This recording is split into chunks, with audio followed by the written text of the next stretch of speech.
नमस्कार विद्यार्थियों। अरस्तु के त्रासदी सिद्धांत का हम अध्ययन कर रहे थे और हमने अपने पिछले व्याख्यान में जाना कि त्रासदी क्या है, अरस्तु ने त्रासदी किसे कहा है और त्रासदी के 6 अंग कौन कौन से हैं, जिनमें हमने कथानक और चरित्र चित्रण के बारे में विस्तार से पढ़ा। और अब हम जो बाकी बचे हुए 4 अंग हैं उन पर अपने इस अध्याय में चर्चा करेंगे। एक बार संक्षिप्त में हम जान लें कि अरस्तु के अनुसार त्रासदी किसी कार्य की अनुकृति है, व्यक्ति की नहीं।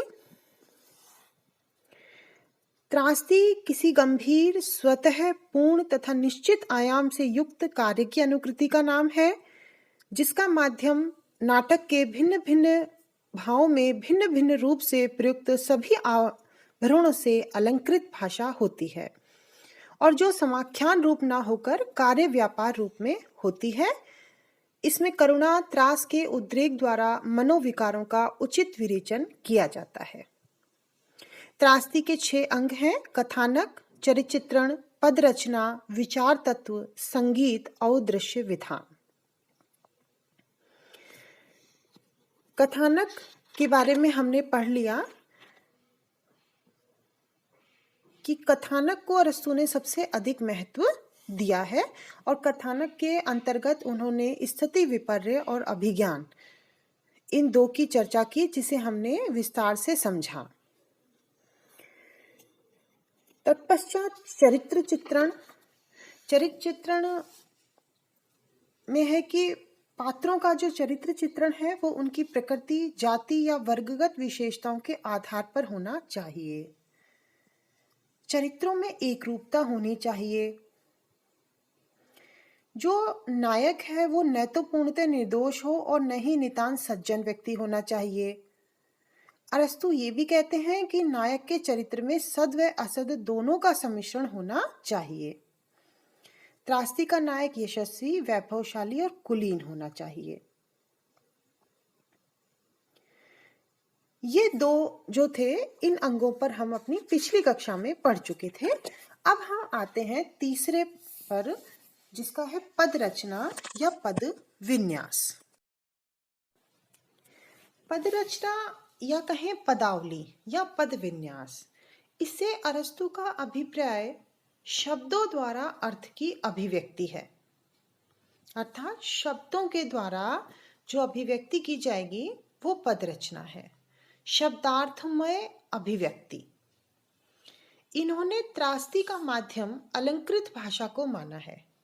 ये अलंकृत भाषा को जरूरी मानते हैं, समझते हैं। ये कहते भी हैं कि मेरा अभिप्राय ऐसी भाषा से है जिसमें लय, सामंजस्य, गीत का समावेश होता है।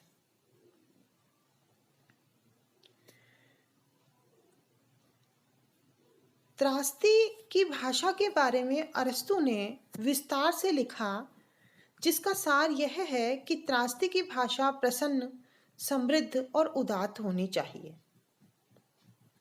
वह प्रसाद गुण से संपन्न होनी चाहिए। शब्दों का छंदोबद्ध विन्यास हो। इसके लिए अरस्तु पदावली के 6 भेद मानते हैं। जन सामान्य में प्रचलित शब्द, विदेशी भाषाओं या उपभाषाओं से संग्रहित, अलंकृत, आडंबर युक्त, नए गढ़े हुए शब्द, ऐसे शब्द जो नितांत आविष्कृत तो नहीं हैं परंतु उनके मूल में परिवर्तन कर दिया जाता है।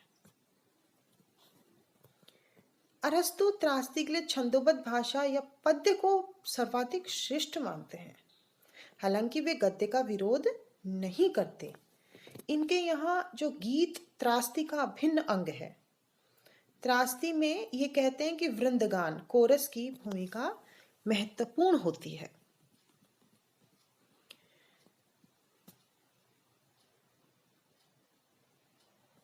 जब अरस्तु कहते हैं कि त्रासदी की भाषा प्रसन्न, समृद्ध होनी चाहिए, उसके अपने भव्य उद्देश्य के अनुरूप भव्य होनी चाहिए, पदावली में ये गुण अलंकृति, गरिमा, औचित्य के समावेश से शुद्धता और वागा आडंबर के विरुद्ध सतर्कता हो जाती है। लोंगिनुस ने भी उदात्त का विवेचन करते समय अलंकृति पर बल दिया और शब्दाडंबर, वागाडंबर और वालेता इनको उदात्त विरोधी माना था।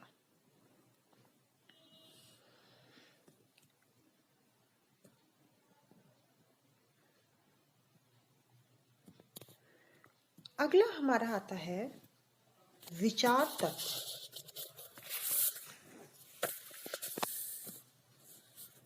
अरस्तु ने त्रास्दी के विचार तत्व जो है इसको तीसरे स्थान भी दे सकते हैं हम और चौथे नंबर पर भी इसे रख सकते हैं।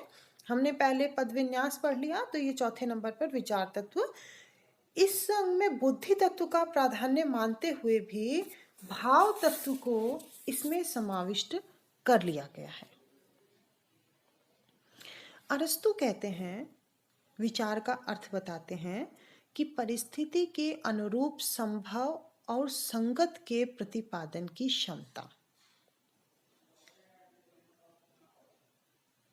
आगे कहते हैं कि विचार वहां विद्यमान रहता है जहां किसी वस्तु का भाव या अभाव सिद्ध किया जाता है या किसी सामान्य तत्व की व्यंजक सुक्ति का आख्यान होता है।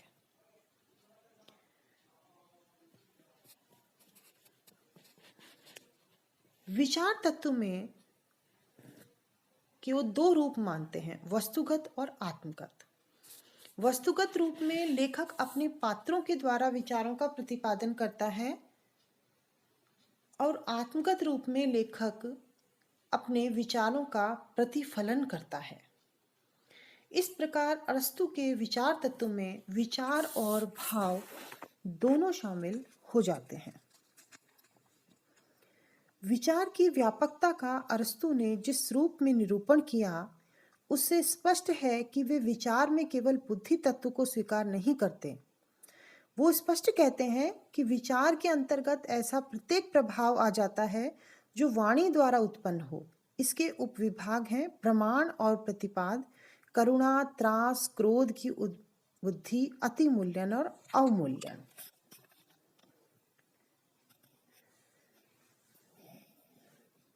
भाव के स्तर पर यह करुणा, त्रास, क्रोध आदि की विंचना करता है और मूल्यांकन भी करता है। और विचार के स्तर पर इसमें चिंतन और तर्क दोनों आ जाते हैं। चूंकि भाव या विचार को अभिव्यक्त करने का काम भाषा का है, अतः भाषा विशिष्ट और अलंकृत होनी चाहिए। ये हम पद रचना में पढ़ चुके थे।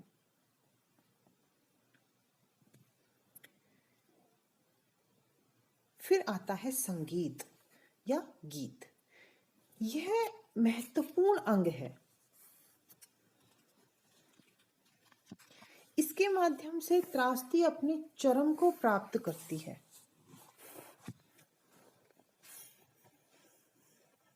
त्रासदी का विषय और वातावरण इसमें कहीं अधिक प्रभावशाली, गंभीर और भव्य हो जाता है। ग्रीक नाटकों में गायकों का समूह होता था जो कोरस कहलाता था, जिसकी महत्वपूर्ण भूमिका रहती थी। इस कोरस के द्वारा पूर्व घटित स्थितियों और घटनाओं का परिचय तो मिलता ही था, साथ ही साथ यह उन पर टिप्पणी भी करता था, आगे आने वाली घटनाओं पर भी प्रकाश डालता था और नाटक की कथा के रिक्त स्थानों की पूर्ति भी करता। अब अगला और छठे नंबर का अंग आता है दृश्य विधान। दृश्य विधान से तात्पर्य रंगमंचीय सज्जा, दृश्यों की योजना, वेशभूषा आदि।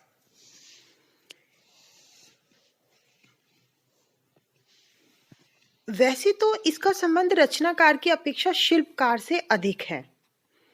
हालांकि अरस्तु स्वीकारते हैं कि इसके अभाव में भी त्रासदी के प्रबल प्रभाव की अनुभूति हो सकती है।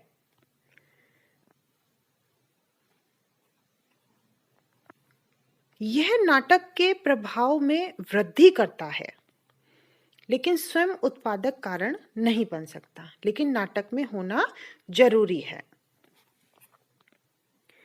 वे मानते हैं कि त्रासदी के प्रबल प्रभाव की अनुभूति दृश्य विधान के बिना संभव है, माफ कीजिए। उन्होंने तर्क भी दिया कि दृश्य विधान कवि की अपेक्षा मंच शिल्पी की कला पर अधिक होता है। इस प्रकार त्रासदी का आकर्षण प्रस्तुति सापेक्ष नहीं होता है। नाटक के अरस्तु ने दो भेद किए, त्रासदी और कामदी। त्रासदी का लक्ष्य वो क्या मानते हैं? त्रास व करुण भावों की उद्बुद्धि। और कामदी का लक्ष्य मानते हैं हर्ष या हास्य का उद्बोधन। त्रासदी का उद्देश्य भव्यतर होता है और जबकि कामदी में मानव जीवन का अपेक्षाकृत हीनतर चित्रण होता है। इसीलिए ये त्रासदी को अधिक महत्वपूर्ण मानते हैं। इस प्रकार हमारा अरस्तु का त्रासदी सिद्धांत पूरा होता है। इनके पूरे जो 6 अंग हैं उनका हमने चित्रण किया। अरस्तु ने शैली की भी बात की है त्रासदी में, और शैली के लिए वो लिखते हैं कि वह निम्न हुए बिना स्पष्ट हो, ऐसी शैली होनी चाहिए।